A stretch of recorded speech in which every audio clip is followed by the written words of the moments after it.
अल्ताफ हुसैन साहब को नेतन्याहू से क्यों तशबीह दी गई, इसके पीछे मकासद क्या थे? पूरी महाजिर कौम को इसराइल से क्यों मिलाने की कोशिश की गई? आखिर वो क्या चाहता था? ये किसके कहने पर हुआ और किसकी ईमा पर ऐसा किया जा रहा है? क्या करोड़ों लोगों के दिल दुखाने वाले से कोई सवाल पूछ सकता है? क्या इसका कोई एहतसाब होगा? क्या इससे कोई पूछा जाएगा कि आपने ऐसा क्यों किया? मैं किसकी बात कर रहा हूँ और क्या बात कर रहा हूँ, इसी पर डिटेल में आपसे बात करूँगा। आपसे गुजारिश है कि हमारे चैनल को लाइक करके सब्सक्राइब करें, बेल आइकन को प्रेस करें, कमेंट बॉक्स में राय अपनी ज़रूर दीजिएगा कि आपको प्रोग्राम कैसा लगा। बहुत शुक्रिया। जुल्फ़िकार अली बब्बर की जानिब से अस्सलाम वालेकुम तमाम फैमिली मेम्बरान को। जनाब यूट्यूबर हैं ये शहजाद गौस, ठीक है। मैंने तो इनका कभी नहीं देखा था यूट्यूब, सच्ची बात बताऊं, और ना इनको मैं जानता हूं। शहजाद गौस, मुझे नहीं पता कि ये कौन हैं और क्या चाहते हैं और ऐसा क्यों किया, क्योंकि इनका मैंने प्रोग्राम फिर इसी वजह से ये देखा। और उसके बाद जो रद्दमल आए, जब सख्त रद्दमल एमकेएम की राब्ता कमेटी की तरफ से आया, अल्ताफ़ हुसैन साहब की जानिब से आया, और लसानियत को जिस तरह परवान चढ़ाने की कोशिश की गई, उसके बाद जो रद्दमल आया, उसके बाद मैंने इनका प्रोग्राम देखा तो इंतहाई फारिग किस्म का प्रोग्राम था, इंतहाई फारिग। आप यूँ समझ लें कि समझ में नहीं आएगा कि क्या है। देखिए, यूट्यूबर मैं भी हूँ, लेकिन मेरा एक जर्नलिस्ट बैकग्राउंड है। मैंने 25 साल जर्नलिज़म की है पाकिस्तान के मायानास टीवी चैनल्स में, ठीक है। मैं एक सलीके से अपने आप को नहीं कह रहा कि मैं बात करता हूँ, लेकिन कम से कम मैं ये देखता हूँ कि सच क्या है, झूठ क्या है, गलत क्या है, सही क्या है। हमने ट्रेनिंग्स की हैं, वर्कशॉप की है। मैं अपनी बड़ाई करने के लिए ये बातें नहीं बता रहा हूँ, आगे उस पर भी आऊँगा। मुद्दे पर सिर्फ ये बताना चाह रहा हूँ कि एक जर्नलिस्ट बैकग्राउंड है हमारे। अगर अभी भी प्रोग्राम में कोई खबर बाउंस कर जाती है तो हमारे सीनियर्स, हमारे दोस्त हमसे पूछते हैं कि यार ये कैसे हुआ, क्या हुआ। आपने देखा होगा कि सख्त तरीन जो मेरा मुखालिफ होता है, सख्त तरीन जिसको मैं नापसंद भी करता हूँ, उसके लिए भी तमीज़ तहज़ीब का दामन नहीं छोड़ता। नंबर एक बात। नंबर दो बात, कभी मैंने किसी की पर्सनल लाइफ को डिस्कस नहीं किया, यानी कि वो क्या शराब पीता है, चरस पीता है, जब तक उससे आवाम पे फ़र्क ना पड़े, या वो गुटखा खाता है, वो क्या करता है क्या नहीं करता, हम इस चीज़ को कोशिश करते हैं कि डिस्कस ना करें।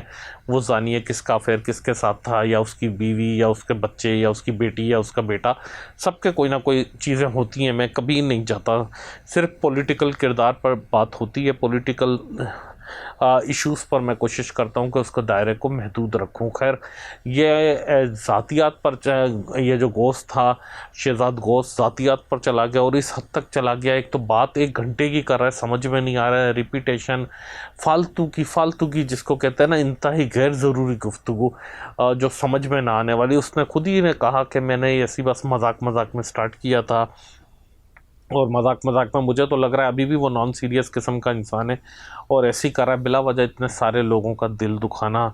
और इस पर जो राब्ता कमेटी का कहना है कि ये सिंधी और महाजर फसादात को हवा देने की कोशिश की जा रही है। जो पुरअमन लोग रह रहे हैं सिंध में रहने वाले, चाहे वो सिंधी बोलते हैं, उर्दू बोलते हैं या कोई और ज़ुबान बोलते हैं, वो सिंध के बासी हैं, सिंध के शहरी हैं, तो आप उनको बिला वजह इस तरह जो है नेतन्याहू से या इसराइल से या वहाँ के लोगों से या फ़लस्तीन से तशबीह देना इंतहाई नामुनासिब है मेरा ख्याल है। यहाँ पर अल्हम्दुलिल्लाह जो भी लोग यहाँ पर रहते हैं उनमें अक्सरियत तो मुसलमानों की है, और अगर कोई मुसलमान नहीं भी है तो वो ज़ाहिर सी बात है, हिंदू हो, क्रिश्चियन हो या किसी भी मज़हब का हो, वो उसका ज़ाती मसला है, हम उसमें मुदाखलत नहीं कर सकते। लेकिन कम से कम इस तरह दिल आज़ारी करना, इस तरह तनकीद करना, इस तरह किसी चीज़ को बढ़ावा देना बहुत ही गलत बात है। ये एथिक्स के ख़िलाफ़ है। ये जो है ना, मुझे लग रहा है कि किसी न किसी के एजेंडे पर यह किया गया होगा, किसी न किसी के कहने पर। एक अजीब नफ्सियाती इंसान मुझे नज़र आया इसकी शक्ल में बैठा हुआ, कि जो कह रहा है, वाहिद इंसान है कि जो कह रहा है कि मुझे आप फॉलो करो ना करो मुझे कोई फ़र्क नहीं पड़ता, सब्सक्राइब करो ना करो कोई फ़र्क नहीं पड़ता, ये मुझे पैसे मिलते हैं, ये यूँ मिलते हैं, मुझे कोई फ़र्क नहीं पड़ता, मैं इससे नहीं लेता, मैं उससे नहीं लेता। मेरी बात सुने, मैं आप लोगों को वैसे ही अपनी एक एग्ज़ाम्पल देता चलूँ, आगे भी मैं गुफ्तगू करूँगा, जुड़े ज़रूर रहिएगा।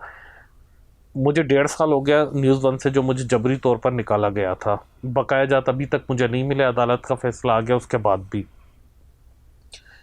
1 साल से ज़्यादा हो गया मेरे चैनल की मोनेटाइजेशन बंद की हुई है। अब किसने करवाई, क्यों करवाई, वो एक अलग टॉपिक है। मैं भी पैसे नहीं कमा पा रहा हूँ। लेकिन क्या मैं ये बोलूँ कि नहीं सब्सक्राइब करो? मैं हर प्रोग्राम में कहता हूँ कि करें सब्सक्राइब, शेयर भी करें, क्योंकि मैं सिर्फ पैसे के लिए ये काम नहीं कर रहा हूँ। मैं कुछ विज़न के तहत, सोच के तहत ये काम कर रहा हूँ। आप लोगों को मैं अपनी फैमिली समझता हूँ, आप लोगों से गुफ्तगू करता हूँ, मेरे दिल को एक सुकून मिलता है, एक राहत मिलती है, और मुझे ऐसा लगता है कि मैं आप लोगों की फैमिली में, आपके घर में मौजूद हूँ, आप लोगों से मुखातिब हूँ। यहाँ पर कोई मेरी बहनें हैं, कोई भाभियाँ हैं, कोई भाई हैं, कोई बहनोई हैं, कोई हम मेरी भतीजियाँ हैं, भांजियाँ हैं। इस तरह मैं समझता हूँ तसव्वुरात में रख कर। कोई मेरे बुज़ुर्ग हैं, कोई अंकल हैं, आंटी हैं, चाचा, मामू, खालू, जो भी समझें, इस तरह का मैं तसव्वुर रख कर आपसे गुफ्तगू करता हूँ। सिर्फ पैसे के लिए तो मैं भी नहीं कर रहा। मैं बोलूँ कि आप मुझे सब्सक्राइब ना करो, मुझे कोई फ़र्क नहीं पड़ता, ये इंतहाई घटिया किस्म की गुफ्तगू है। फिर इस तरह कहना कि जो है कराची के लोगों को, और क्या कहते हैं, जो यहाँ पर पुराने रहने वाले थे और नए रहने वाले हैं, और 500 साल से रहने वाले, 50 साल से रहने वाले, ये तफरीक पैदा करने का आपको किसने हक दिया? किसने आपसे पूछा कि कौन कब से रह रहा है, कराची में रहने वाला, या पूरे सिंध में रहने वाला, या पाकिस्तान में रहने वाला, या हिजरत करने वाला, या किसने किस पे? देखें, बड़ी मुश्किल से अमन कायम हुआ है, बड़ी मुश्किल से लसानियत, फ़िरकावारियत को ख़त्म करने की कोशिश की जा रही है। अल्ताफ़ हुसैन साहब पर उन्होंने बड़े इल्ज़ामात लगाए, बड़े इल्ज़ामात लगाए। मुझे एक बात बताइए, मैं कोई उनकी साइड नहीं ले रहा। अल्ताफ़ हुसैन साहब के हवाले से कहा जाता है कि जनरल परवेज़ मुशर्रफ का जो दौर था, उनका गोल्डन पीरियड था MQM का और अल्ताफ़ हुसैन साहब का, ठीक है? उनकी तोती बोलती थी, इस किस्म की गुफ्तगू होती है। उस ज़माने में ज़ाहिर है मैंने भी कवर किया था MQM को, मैं भी देखता था। तो मेजॉरिटी तो ठीक है उर्दू बोलने वालों की थी MQM में, इसमें कोई दो राय नहीं है। ज़ाहिर है वोट भी वही लोग ज़्यादा देते हैं।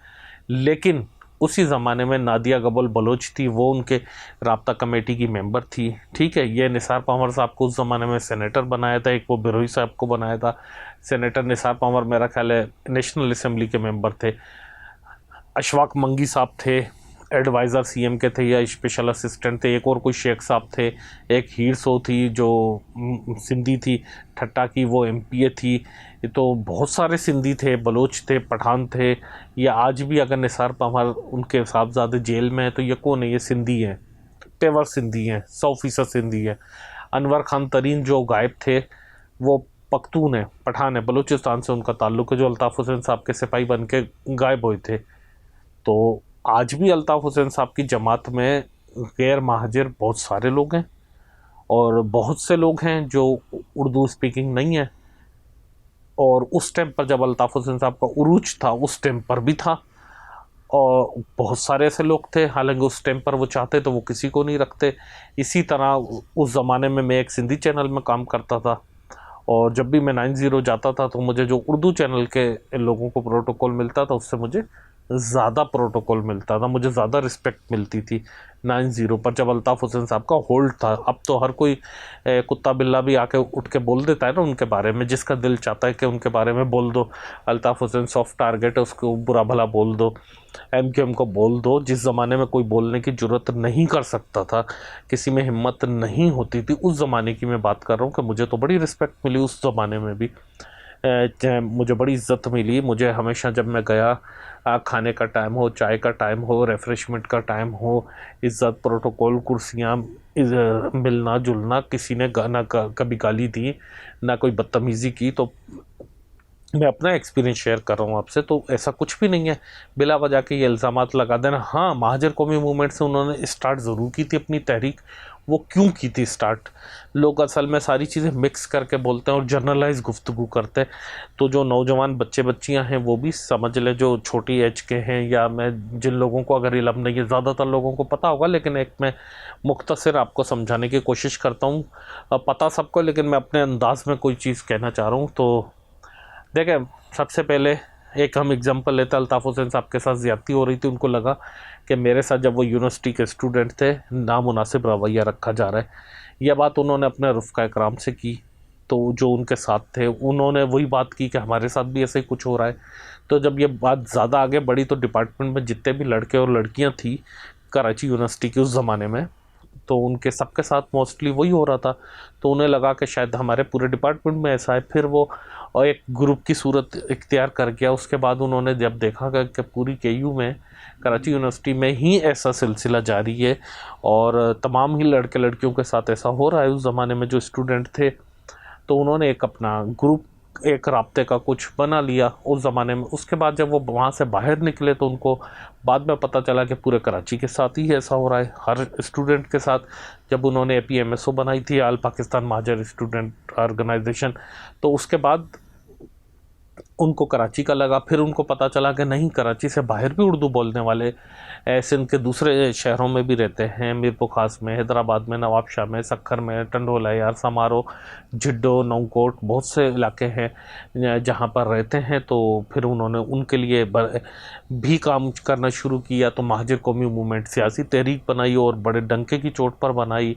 नेशनल असम्बली के इलेक्शन भी जीते, सूबाई असम्बली के इलेक्शन भी जीते, नामुमकिन को मुमकिन भी करके दिखाया। सियासत का रुख, सियासत की तारीख़, सियासत की जो मीनिंग थी, सब कुछ बदल के दिखाया अल्ताफ़ हुसैन साहब ने, उनके रुफ़क़ा कराम ने। फिर एक वक्त आए, ज़ाहिर इंसान को वक्त के साथ साथ तजर्बात हासिल होते हैं, इंसान की सोच वसी होती है, मेचोरिटी आती है और लोगों से जितना नया मिलता है इंसान का तजर्बा आता है। तो फिर एक वक्त आया, उनको ऐसा लगा और उनको ऐसा पता चला कि जनाब सिर्फ़ कोई उर्दू बोलने वालों के साथ ज़्यादती नहीं होती है। यहाँ पर 98% ऐसे लोग हैं, जो बड़ा जुमला मशहूर हुआ था एक ज़माने में कि 98% लोग उनकी तर्जुमानी करते हैं अल्ताफ़ हुसैन, तो उनके साथ भी यही ज़्यादती है। यानी कि बहुत सारे ऐसे सिंधी हैं जिनके साथ ज़्यादती हो रही है, बहुत सारे ऐसे दीगर कौमियतों के लोग हैं जिनके साथ ज़्यादती हो रही है, स्टेटस को का माहौल है।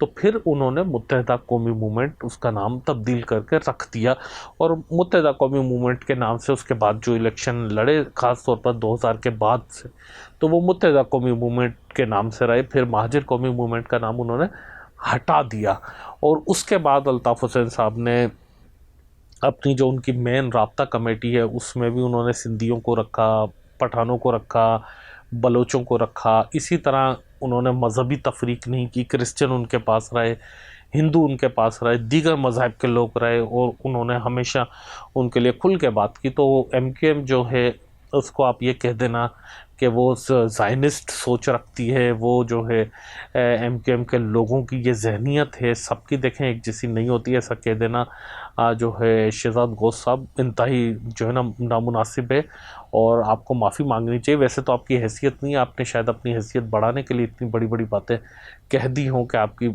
हैसियत बढ़ जाए। देखें, रेटिंग के लिए इंसान इस तरह का करता है। आज मैं एक छोटा इंसान हूँ, मैं छोटा सा सहाफ़ी हूँ, एग्ज़ाम्पल आपको दे रहा हूँ। अगर मैं आज अल्ताफ़ हुसैन साहब के बारे में कोई गंदी बात कह दूँ, कोई उनकी फ़ैमिली के बारे में, उनकी बच्ची, उनकी वाइफ, उनके किरदार के बारे में कोई गाली, कोई ये सब नामुनासिब अल्फाज बोल दूँ, मिसाल के तौर पर मैं एग्ज़ाम्पल दे रहा हूँ, समझने की कोशिश कीजिएगा, तो क्या होगा, वो क्लिप वायरल होगा, लोग जज्बाती होंगे, मुझे गालियाँ देंगे, फिर मेरा पूरा प्रोग्राम देखेंगे, फिर मेरी प्रोफाइल देखेंगे, फिर मेरी हिस्ट्री देखेंगे, मुझे जानने की कोशिश करेंगे, मैं पॉपुलर हो जाऊंगा। फिर वो लोग जो अल्ताफ़ हुसैन साहब से किसी न किसी तरह नफ़रत करते थे, किसी न किसी तरह उनको पसंद नहीं करते थे, वो लोग मेरे बिला वजह हिमायत में कूद जाएंगे, तो मैं पॉपुलर हो गया, मुझे फ़ायदा हो गया। तो लोग इसलिए भी ऐसा करते हैं, उनका कोई लेना देना नहीं होता। फिर मैं जो हूँ कुछ अरसे के बाद ज़रूरत पड़ी तो माफ़ी मांग ली, नहीं पड़ी तो नहीं मांगी।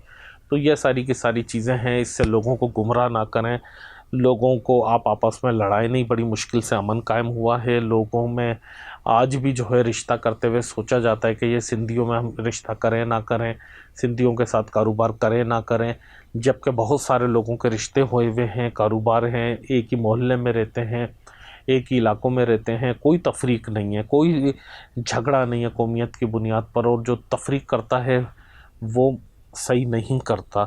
तो बराए मेहरबानी आप जो है अपनी औकात, अपनी हैसियत के हिसाब से रहें, आप इस किस्म की बड़ी बातें ना करें। आप कभी अपने पैसे दिखा रहे हैं कि मुझे देखें पैसे नहीं मिलते, तो भाई नहीं मिलते तो इसमें हमारा क्या कसूर है, हमें भी नहीं मिलते, हम क्या लोगों की पगड़ियाँ उछालें, लोगों की बेइज्जतियाँ करें, लोगों की ज़ातियात पर हम उतर आए? थोड़ा सा कुछ ख्याल करो। आप कहते हैं कि मैं एरे पे और इन्फ्लुएंसर मुझ पर मुसल्लत कर दिए, तो क्या हम पैसे लेकर आपके खिलाफ बात कर रहे हैं? आप कहना क्या चाहते हैं, साबित क्या करना चाहते हैं, आपकी हैसियत क्या है? सबसे पहले आप दूसरों को कह रहे थे कि किताबें पढ़वा दें, कुछ तालीम दिलवा दें, आप अपना बता दें कि आपने कितनी बुक्स पढ़ी हैं, कितनी बुक्स लिखी हैं, कहाँ से पढ़ा है आपने, क्या कहते हैं जर्नलिज़म कहाँ से पढ़ी है आपने जर्नलिज़म का क्या एक्सपीरियंस आपका है, आप अपना थोड़ा सा इंट्रोडक्शन तो करा दें।